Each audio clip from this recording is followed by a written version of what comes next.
I'm here with little Mocha. She just got spayed about a week ago, so she's wearing the cone of awesomeness. It's not a cone of shame. In this video, we're going to go over how you can, some tips you can use if you have a dog that has separation anxiety like little Mocha dog does. And when she fusses, like she just did, I'm going to listen to what she's saying and I'm going to put her down on the ground. And she's going to probably bark a little bit. That's okay. All right, so this is going to be mostly me talking, so you don't really have to worry about shooting her. So when dogs have separation anxiety, it is essentially a panic attack. The dog's going, sit, how? It's a panic attack the dogs go into because they are not practiced at being alone. Most of us exasperate this because we let the dog sit on our lap or on the couch or on our feet all the time. So they're constantly touching us. If you ever dated somebody who was really clingy, you could feel like that's a little smothering. Now for us, it's not the smothering experience, but for her, she's insecure if I'm not in physical contact with you. For example, the guardians here have an audience when they go to the bathroom. Little Mocha joins them and applauds from the gallery. So she doesn't have any practice at being alone. This is why if you have a puppy, setting up a long-term confinement area and having them sleep, eat, and feed in there, I guess eat and feed are the same thing, and be there anytime you can't supervise them, helps them practice being alone. Now, I just went over a leave it exercise with her. Teaching dogs to practice activities that require self-restraint and self-control is really an important part of separation anxiety. But the very first thing we want to do is work on what we call desensitization. Dogs she's digging in her bed. Dogs recognize that we're about to leave because we have a departure ritual. We pick up our keys, we pick up our sunglasses, we grab our shoes, our briefcase, we put a work uniform on or whatever it is. So dogs, like every time David puts his blue shirt on, he's gonna leave. So they start getting worked up long before I leave, and by the time I actually close the door, they have a meltdown. So what you want to do is, if these are one of the triggers, what you do is just come over here and then sit down and watch some TV.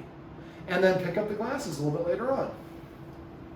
Put them on or put them where you normally keep them, then take them back off, sit down. If you put a special pair of shoes on, and you guys at home, you don't wear shoes, so go over there and put your shoes on. That is also part of your departure ritual. Put your shoes on, stand there for a second, take them off and go sit back down.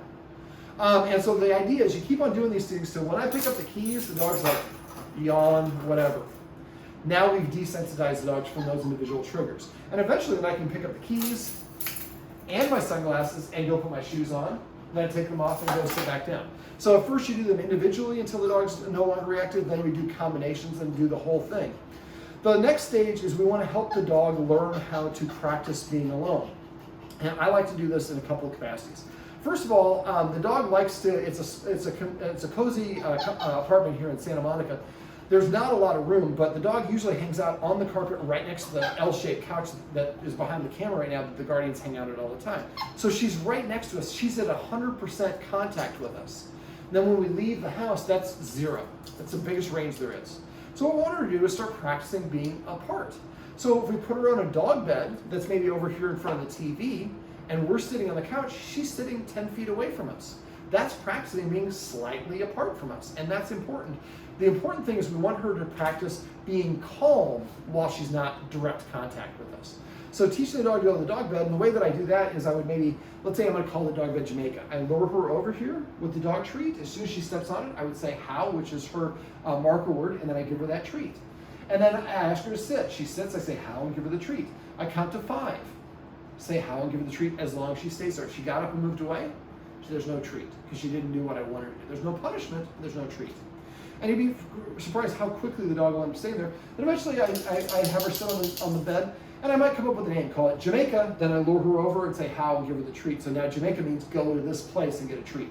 Then eventually after I've done this enough, then I can put her on the dog bed and take one step back, come back, how, give her the treat. And I might repeat that 5 or 6 times. And I might go back up this way, next time I back up this way, next time I back up that way, and then into this room. Dogs need a lot of variety in their practice so they can kind of absorb it. Otherwise they don't generalize well. So eventually now I can take 1 step away from any angle and she stays there on the bed. Then I take 2 steps away, come back and say how and give the treat. When I take 2 steps away, it takes me twice as long. So now I'm actually incorporating a little bit of duration to the distance. But for her, because I get it 1 step this way, 1 step that way, 1 step that way, I went at her pace. So I was saying, if you go like take a step away and she comes to you, you might have to put her on the dog bed, say Jamaica, put her on the dog bed, say how, give her the treat. Then you might just go like this, how. I'm not actually taking a step, I'm taking a half step or a quarter step.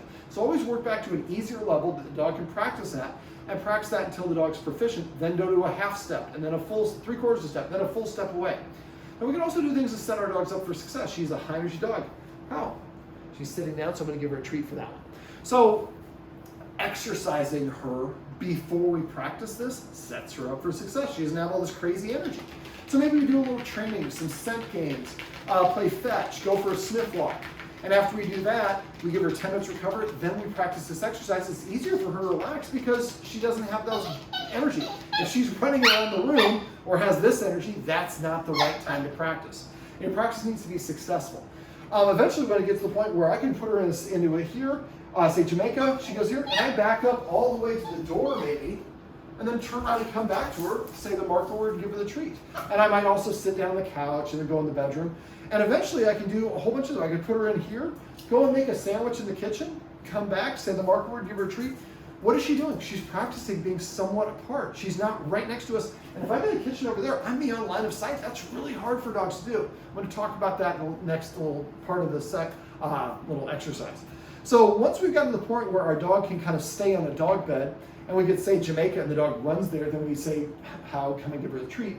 The thing that the last part of this is, well, I guess the last part, then I have a little addendum, is I want the dog to practice being alone. And one of the best ways to do this is teaching your dog to stay. Now, most of us teach our dogs to stay in kind of an inappropriate way. If the camera's the dog, I would say, stay, stay, stay, come, as I knock things over. And then the dog's coming to me.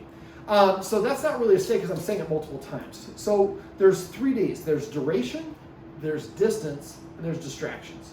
I used to teach this for duration only, but dogs get bored with it. So I have learned to do it with distractions because just like stepping away, when my distractions get longer and longer, I'm also increasing distance.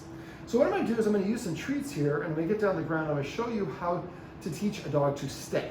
Now, I asked the guardians this off camera, but I didn't actually ask and find out what they want to use.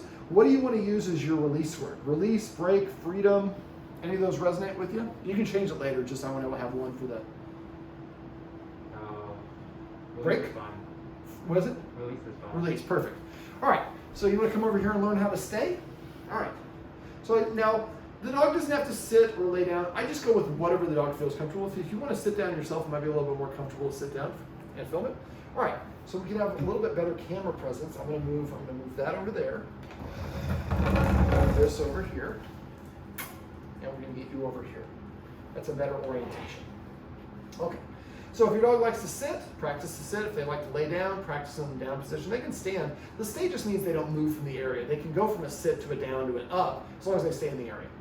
All right, so what I'm gonna do is to put her in a sit, stay, oops, stay.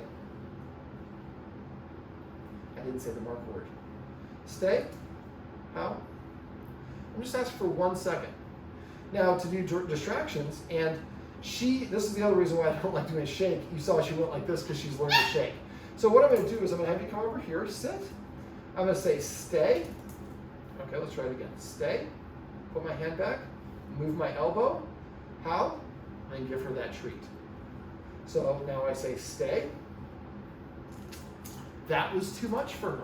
I'm going at a very fast pace in this video. You normally wouldn't do this. So you normally do like maybe 5 or 7 times where you go like this, like sit, stay, how, stay, how, stay. So no treat because she didn't do what I want. She auto-released. So sit, stay, how, stay, how. There you go. I'll give it to you. It's hard to do it with the code. I got it underneath. Here you go, sweetheart. There you go. All right, come here one more time. I'm trying to do this with a release. Come here. Sit. Stay. How? Stay. How? Stay. How? Release. So when I get done with 3 repetitions or whatever it is, you saw it there when I was doing it. I could do 2 of these, It wasn't until after I practiced a couple times I could do 3 of those before she actually stayed for all 3. We need to go at our dog's pace, not at our pace. She was doing what's called an auto release, which means she was leaving before I was ready. If your dog does that, I'm gonna let her sniff this this time. I'm not giving her a treat, I'm just letting her sniff so she doesn't bark. But if the dog auto releases and I reward them, they're gonna continue doing it. Now when I'm doing this, I want you to watch my face for this one. Sit, stay, come. So I broke eye contact. A lot of us will stare at our dogs the whole time, and then when we actually end up leaving the room, we break eye contact and they auto-release themselves. So make sure when you're doing this, pull out your phone, look at your phone, look at your partner, look out the window, you know, kind of check out the bar or whatever it is, so she gets used to staying without being locked in by the eye contact. And after 5 times, 10 times, however many times you're doing this, you throw the treat to the side and release her. Gradually, you're going to work up to a longer, more activities, but don't always go for more. Every once in a while, go back to like a 1-second stay, even though you're up to a 60-second stay, for example. So eventually, you're going to want to get to the point where you can like tell her to sit and maybe stand up and do a jumping jack, and then say the word and give her the treat, and she stays there. Once you get to the point where you can have a little bit of time, now we're going to be starting to incorporate leaving the area. And so we've already been incorporating distractions, but then we do distance. So if she's right here, for example, where my bag is, she's not ready for this. So I would say, stay, and then I would take a couple steps away. Let's say there's a wall right here, and I'm going to have you film me. Oh, sorry. Let's say that's okay. Let's say there's a wall right here. So I walk here, and here's the wall. I get behind the wall, I take a step out of sight, and I immediately come back to her. Once you leave sight, I know, I'm telling you right now, when you leave the sight, that's really hard. They're gonna often come to look for you. You have to remember for the stay, it's the only activity that we do where we're asking the dog not to do something. Everything else, potty, go to your bed, roll over, grab your ball. Stays, so they offer a lot of different things. So don't try walking away until you can have a good 20 seconds of a lot of distractions. Some dogs it might be a little bit longer than that. And then you can stay 1 step away, come back, say your word, give her the treat. 2 steps away, 3 steps away, and you're adding more distractions. All right, so you want to get to the point where eventually you can be out of sight, and then the next time after you've done it a couple times, you step out of sight for 2 seconds, and then come back and say your mark word, give a treat. Eventually you get up to the point where you can be out of sight, like for a minute or 2 minutes. Now the dog is practicing being calm because they know you're here. You're not actually leaving the house. That would be too much. So the last stage for this would be actually leaving the house. I'm going to have the guardian come over here towards the door. So if you want to come and stand right here and keep filming me. So now what we're going to do, without grabbing our glasses or our shoes or anything else, we're going to have the dogs wait. We're going to come over here and then go back and give her the treat. So that sound is going to be something that's also associated with your departure. So this would probably be something I would actually work on with the distractions. So I'd have somebody over here, so I'd go like this. So sit, out, sit. So, and I should have said how. But then when you're doing this, maybe one of you is over there treating her, the other one of you is standing over her. What are we doing? We're doing a partial leaving. We're not actually leaving, but we're using this sound, and we're doing it while we're far away from the dog, and the dog is practicing being calm. The last step for this is I want to not put the dog into a stay, but I might have the dogs, when it's just relaxing, I would get up and I leave, and I go out this door, close it, immediately come back inside, provided she's not barking, immediately come back inside and give her a treat. Say how and give her the treat. So I only go out this door and I immediately come back in. Before you get a chance to freak out, I've already come back in. And we do this a couple times, maybe 5 or 6 times, whatever. There's no rhyme or there's no set. Every dog is unique. But you want to come out several times, they come over and give her a treat. And then and you're not asking her to stay, but we're just saying, when I leave this door, it's nothing to be worried about because I'm going to come right back. And when I do, you're going to get a treat. And now when I get to that point, I can start leaving and waiting for 2 seconds, 3 seconds, 4 seconds. The idea is to increase the duration of you being gone while you're right outside your door. The guardians here have security systems so they can actually watch their dog on video. So when you're doing this, I would have the video of my dog. So when I go outside, I can watch what is Mocha doing. Is she freaking out and running around? Is she chewing stuff up, or is she just sitting there looking at the door waiting? That's what we're ideally looking for.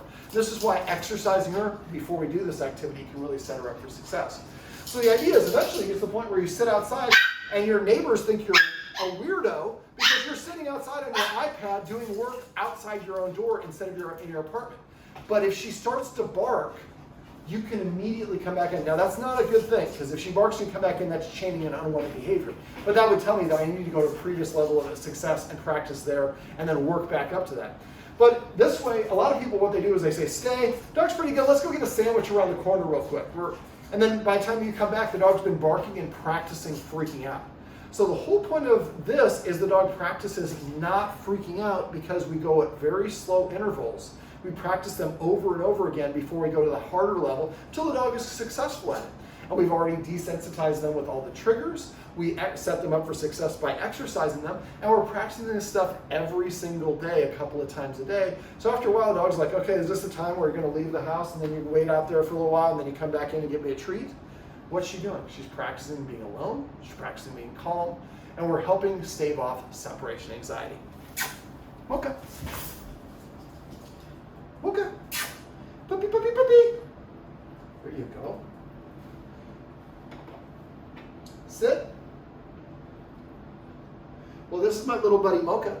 These are some tips you can use if you have a dog that has separation anxiety.